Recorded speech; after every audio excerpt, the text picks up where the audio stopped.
الفاظ نہیں ملتے، سرکار کو کیا کہیے، جبرائیل سلامی کے دربار کو کیا کہیے، اور اخلاق محمد کی شان ہی نرالی، اخلاق محمد کی شان ہی نرالی ہے، دشمن بھی پڑھے کلمہ کردار کو کیا کہیے۔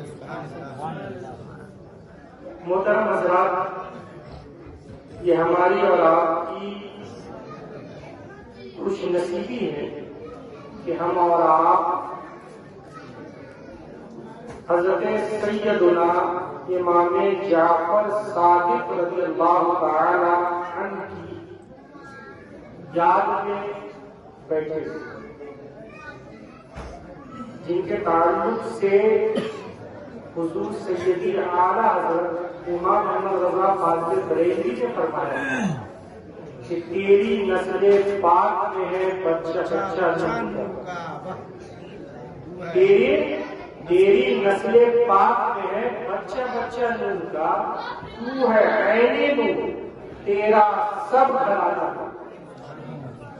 تیرا سب گھرانہ نور کا۔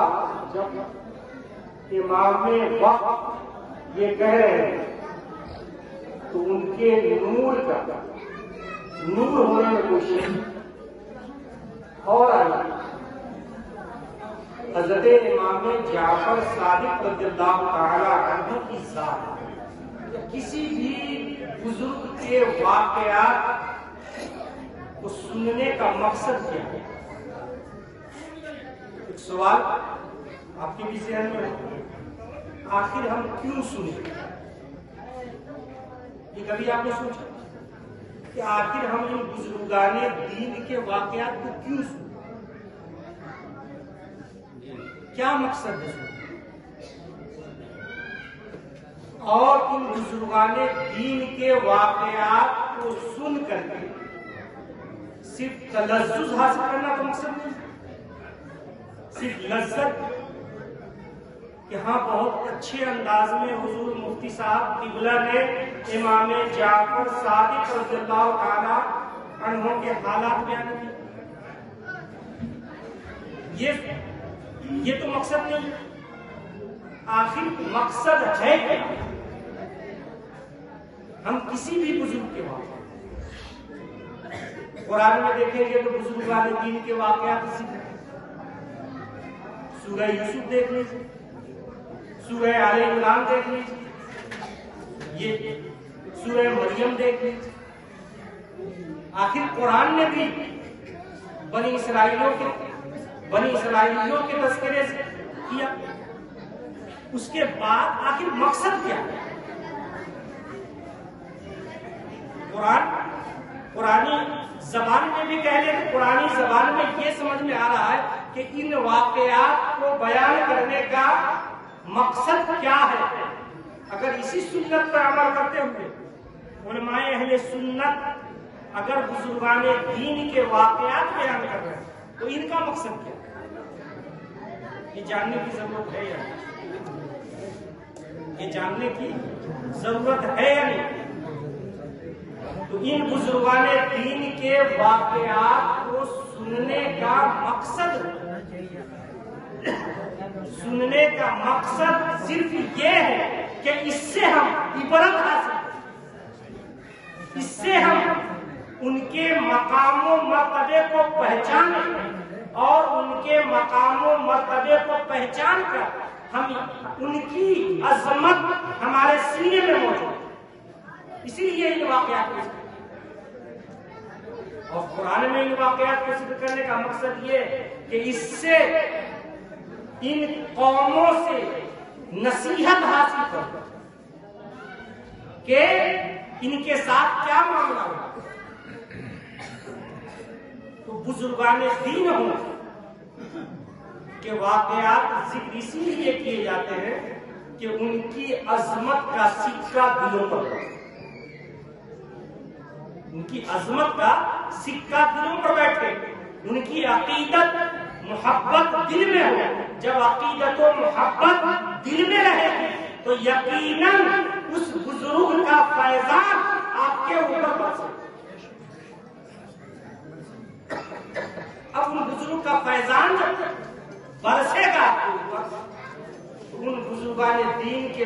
واقعات سے سبق سیکھ کر عمل کرنے کی ضرورت پڑے گی. یہ ہماری اور آپ کی مشترکہ خوش نصیبی ہے کہ یہ عظیم الشان پروگرام کا موقع حضور پیر طریقت رہبر شریعت حضرت مولانا سمیع اللہ صاحب نقشبند جوہر ان کا تخلص، ان کے جد و جہد یا سابقہ روایات کو مد نظر رکھتے ہوئے یہ پروگرام جاری ہو سکتا ہے. اور امید قوی ہے کہ حضرت کے تشریف لے جانے کے بعد بھی اللہ تعالیٰ ان کی عمر دراز کرے، ان کا سایہ ہم لوگوں کے اوپر دیر پا رہے ہیں، لیکن ان کے جانے کے باوجود بھی یہ ایسے جانشین چھوڑ کر کے جا رہے ہیں، ایسے جانشین کو چھوڑ کر کے جا رہے ہیں.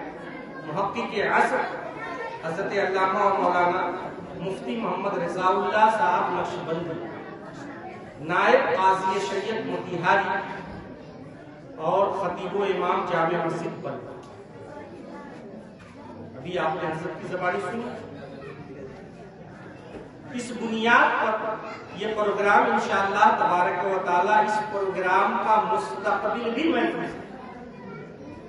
اس پروگرام کا مستقبل بھی محفوظ ہے، اس لیے کہ حضرت ایسا جانشین چھوڑ کر کے جا رہے ہیں، اس کے بعد یہ پروگرام ہوتا رہے گا انشاءاللہ. اب سوال یہ ہے کہ ان بزرگان دین کے واقعات سے ہمیں یہ سبق حاصل کرنے کی ضرورت ہے کہ ہم واقعات سن کر اس پر عمل کریں. ہمارے معاشرے میں پھیلی ہوئی برائیاں ہیں کہ میں کبھی کبھی بڑی شش اور پنج میں پڑ جاتا ہوں کہ کون سی کمی کے اوپر نشانی ہے. اتنی پھیلی ہوئی آئے دن کچھ نہ کچھ ہوتے ہی رہتے. عام طور سے ایک ذہنیت بنی ہوئی کہ ماں باپ کی خدمت کے تعلق سے ہماری نوجوان نسلیں بڑی کوتاہیاں کرتی ہیں. ماں باپ کا ادب و احترام، ماں باپ کی تعظیم، ماں باپ کے ساتھ حسن برتاؤ کا حکم قرآن نے دیا. اللہ تبارک و تعالیٰ نے ارشاد فرمایا ہے وَلَا تَقُلْ لَهُمَا أُفٍّ، ان دونوں کو اف تک نہ کہو. یعنی ماں باپ کے تعلق سے قرآن کہہ رہا ہے کہ انہیں اف تک نہ کہو. اف کب کہا جاتا ہے؟ اس وقت کہا جاتا ہے جب کوئی چیز ناپسند ہو. کوئی چیز ایسا نہیں ہے سختی نہیں، ابھی صرف ناپسندیدگی کے عالم میں یا کوئی ایسا سخت حکم دے دیا جائے جو کرنا مشکل ہو تو اس وقت اف کہتے ہیں. لیکن قرآن کہہ رہا ہے کہ ماں باپ کے حکم پر اف تک نہ کرو. اللہ تبارک و تعالیٰ کا حکم ہے اور ہم لوگ ماں باپ کے ساتھ کیا سلوک کرتے ہیں؟ ہمارا برتاؤ کیا ہے؟ آئے دن کہیں نہ کہیں ماں باپ کے حقوق کی ادائیگی میں ہم سے کمی واقع ہو رہی ہے. ہم سے کمی واقع ہو رہی ہے. اس لیے مسلمانوں ماں باپ کے حق کو پہچانا. ایک بات اور بیان کروں، اگر ماں باپ ناراض ہیں تو ان کی فرض نماز بھی پوری. سوچ لیجیے ان کی دعا قبول بھی. دعا کی قبولیت کے لیے، فرض نماز کی قبولیت کے لیے ضروری ہے کہ ماں باپ کو راضی، ماں باپ راضی ہوں. عام طور سے آپ سنتے ہیں نا کہ شب برات میں اتنی پوری رات عبادت کر لے تو اتنی نیکیاں ملے. یہ سنتے ہیں یا نہیں؟ رمضان میں اگر عبادت کر لے شب قدر میں تو اتنی نیکیاں ملیں گی. یہ عام طور سے ذکر ہوتا رہتا ہے، لیکن یہ یاد رکھیے کہ جس کے ماں باپ جس سے ناراض ہیں، اگر وہ پوری رات شب برات میں یا پوری رات شب قدر میں نفل پڑھتا رہ جائے، لیکن ایک حبہ کے برابر، ایک دانے کے برابر اسے ثواب ملتا ہے۔ سب سے پہلے وہ اپنے ماں باپ کا، یہ ہمیشہ یاد رکھیں۔ عام طور سے آج کل ہمارے ذہن میں ایک بات ہے کہ ہم نے جو کمایا یہ ہمارا ہے، ہمارے باپ کا تھوڑی ہے، ہماری دولت لے کر کے ہمارے باپ خرچ کر رہے ہیں، وہ ہمارا نہیں مسلمان۔ جب تک کہ ماں باپ زندہ ہے، آپ کی پوری دولت پر ماں باپ کا، آپ کی پوری دولت پہ ماں باپ کا حق ہے۔ ایک حدیث پاک مجھے یاد آ رہی ہے، خوبصورت حدیث پاک۔ حدیث پاک یہ ہے کہ ایک شخص، نوجوان لڑکا نبی صلی اللہ علیہ وسلم کی بارگاہ، ایک نوجوان لڑکا نبی صلی اللہ علیہ وسلم کی بارگاہ میں آیا اور عریضہ پیش کیا، یا رسول اللہ، میں جو کچھ کماتا ہوں، میں جو کچھ کماتا ہوں، مال و دولت جو کچھ اکٹھا کرتا ہوں، وہ میں اپنے باپ کو دے دیتا ہوں، لیکن میرا باپ میری بہنوں کے اوپر اور دوسرے مصارف میں خرچ کر دیتا ہے، میرے لیے کچھ بچا کر کے نہیں۔ میں جو کچھ کما رہا ہوں وہ اپنے باپ کو دیتا ہوں، اور وہ باپ میری بہنوں کے اوپر اور دیگر چیزوں میں، دیگر اخراجات میں خرچ کر دیتے ہیں، میرے لیے کچھ بچا کر کے نہیں۔ نبی صلی اللہ تعالیٰ علیہ وسلم نے حکم فرمایا کہ اس کے باپ کو بلواؤ۔ اس کے باپ راستے میں آ رہے، جب قریب میں پہنچے نبی صلی اللہ تعالیٰ علیہ وسلم کی بارگاہ میں، تو نبی صلی اللہ تعالیٰ علیہ وسلم نے فرمایا کہ تمہارے بیٹا کی یہ شکایت، تمہارا بیٹا یہ شکایت کر رہا تھا کہ میں کما کر کے دیتا ہوں، کمائی میری ہوتی ہے، لیکن میرا باپ خرچ کر دیتا ہے، کوئی بچا کر کے نہیں رکھتا۔ ابھی یہی گفتگو ہو رہی تھی، وہ شخص منہ کھولنا چاہا کہ کچھ ہم اس کی صفائی میں بیان کریں، اس صفائی بیان کریں کہ حضرت جبرائیل حاضر ہوئے اور رسول اللہ صلی اللہ علیہ وسلم سے عرض کیا کہ یا رسول اللہ، اس کی صفائی سننے سے قبل اس کو کہیے کہ راستے میں جو آ رہا تھا اور یہ جو شعر بنایا ہے، جو اشعار اس نے بنائے ہیں دل ہی دل میں، وہ اشعار آپ کو پہلے سنا، جو اشعار بنائے ہیں یہ ابھی تک اس نے کہیں دل میں آتے وقت راستے میں بناتا رہا، وہ شعر کہتا رہا، وہ اشعار یا رسول اللہ آپ کی بات ہے۔ رسول اللہ صلی اللہ علیہ وسلم نے فرمایا کہ اے شخص، راستے میں جو تم نے اشعار کہے ہیں اپنے دل کے اندر وہ اشعار کہو۔ اس نے کہا کہ یا رسول اللہ، یہ اشعار تو اب تک میں نے کہیں تذکرہ ہی نہیں کیا، ابھی تو راستے میں بناتا ہوا آ رہا تھا۔ رسول اللہ صلی اللہ علیہ وسلم نے فرمایا کہ نہیں، اسے تم پڑھو۔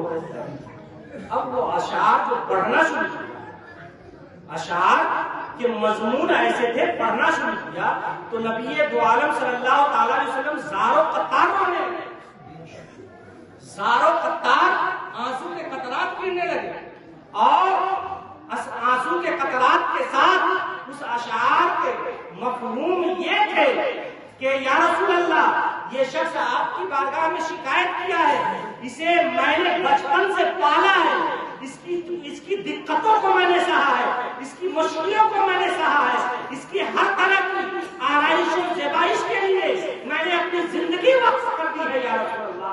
یا رسول اللہ، اس کو پال کر کے میں نے جوان کیا ہے، آج یہ اگر کچھ کما کر کے ہمیں دے رہا ہے تو یہ خرچ بھی میں اس کی بہنوں کے اوپر یا اس کے گھر ہی میں کرتا ہوں۔ یا رسول اللہ، اس کے علاوہ کوئی دوسرا مقصد ہی نہیں ہے میرا۔ اتنا سننا تھا نبی صلی اللہ تعالیٰ علیہ وسلم کا۔ نبی صلی اللہ تعالی علیہ وسلم نے اس کے بیٹے کو بلایا، کہا کہ سن، تم جو کچھ کمائے ہو، تمہارا کمایا ہوا سارا مال تمہارے باپ کا ہے، تمہیں چاہیں گے تو دیں گے، نہ چاہیں گے تو نہ۔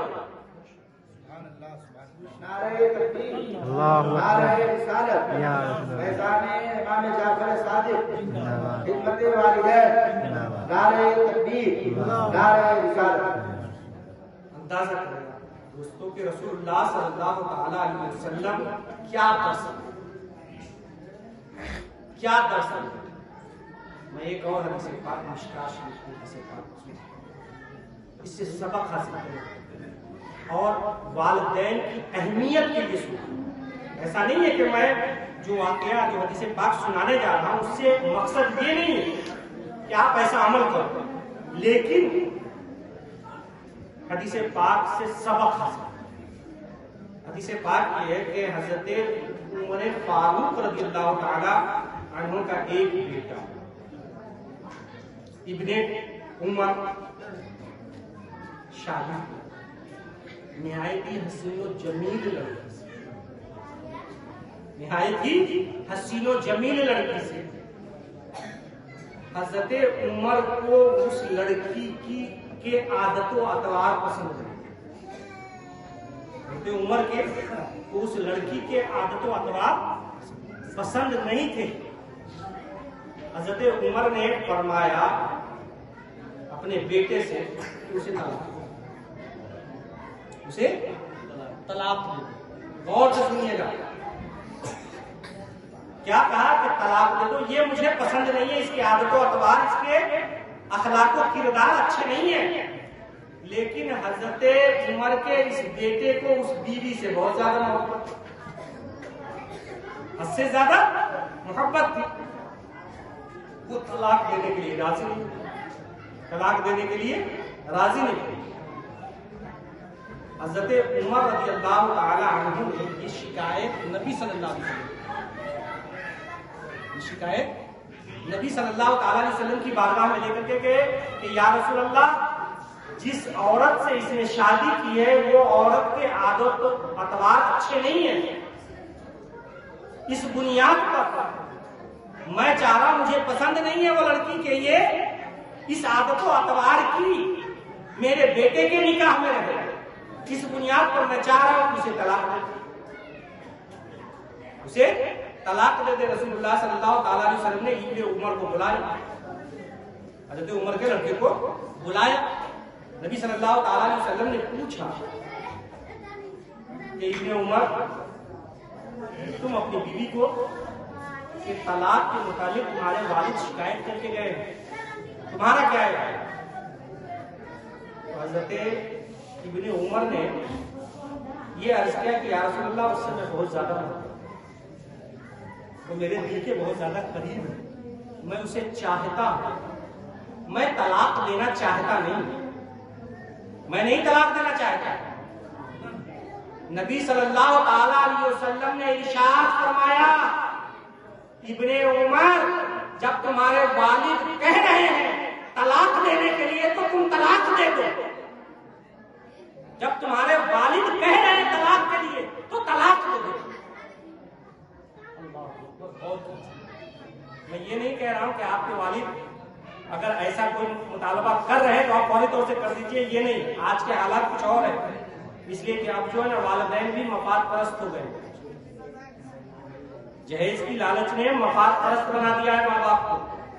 ہوتا کیا ہے کہ یہاں سے کم اگر جہیز آیا تو کہا طلاق دے دو، دوسری شادی کر دیں گے، بہت جہیز آئے گا، بہت زیادہ سلامی ملے گی۔ یہ مفاد پرستی میں اگر کوئی کہہ رہا تو کرنا جائز نہیں، لیکن اگر مفاد پرستی نہیں ہے، خالص دینی مقصد ہے، خالص دین کے لیے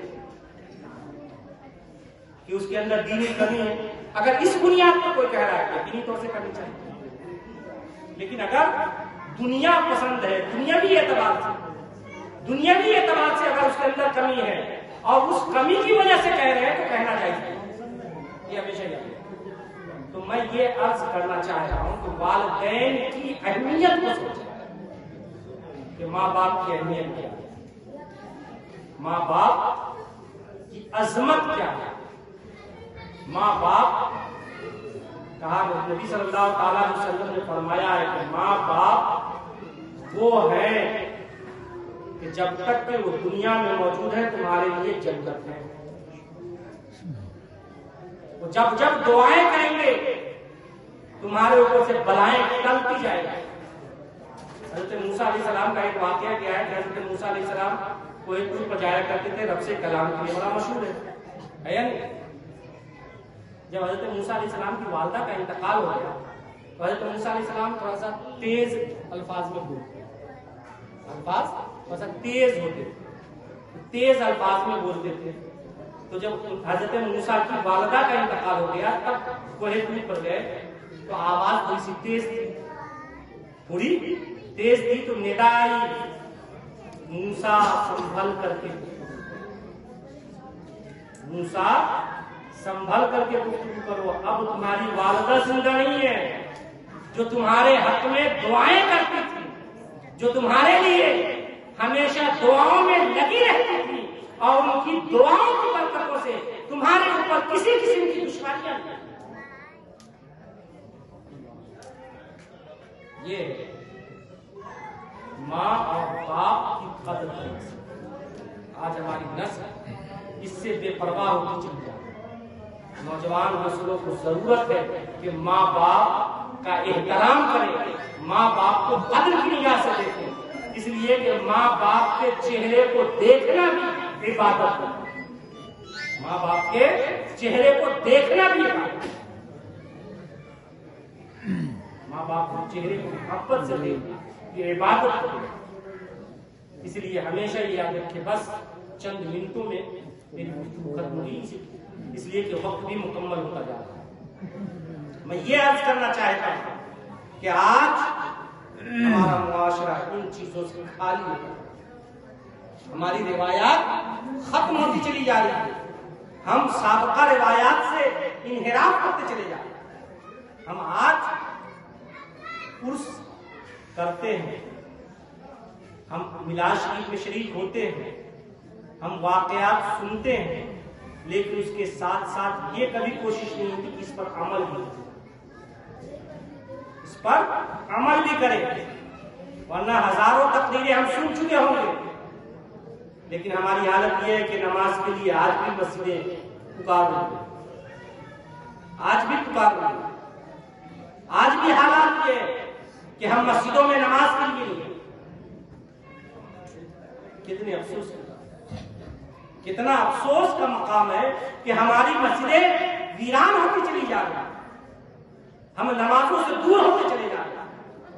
ہمارے یہاں ایک برائی ہے, تعلیم کا نظام درہم ہوتا ہے. تعلیمی نظام ہم اپنے بچوں کو صحیح تعلیم و تربیت سے آشنا نہیں کرتے. اس لیے مسلمانوں سب سے اہم مسئلہ یہ کہ کم سنیں زیادہ عمل, سنیں کم عمل زیادہ, اور زیادہ سن کر کے کچھ بھی عمل نہیں کرنا یہ فضول ہے. تھوڑا سن کر کے زیادہ عمل کرنا یہ فائدہ. اس لیے مسلمانوں بالخصوص میں نوجوان نسلوں سے کہوں گا کہ آپ اپنے ماں باپ کی قدر, ماں باپ کا احترام. نبی صلی اللہ تعالی علیہ وسلم کی بارگاہ میں ایک مرتبہ دائی حلیمہ جو رسول اللہ صلی اللہ علیہ وسلم کی رضائی ماں تھی, اپنی مانی رضائی ماں تھی, وہ تشریف لائی تو رسول صلی اللہ تعالی علیہ وسلم نے اپنی چادر شریف کو بچھا دیا. اپنی چادر شریف جسے رکھتے تھے کاندھے پر, اس چادر کو زمین پر بچھا دیا, اور نبی صلی اللہ علیہ وسلم نے یہ فرمایا کہ ماں اس پر بیٹھو.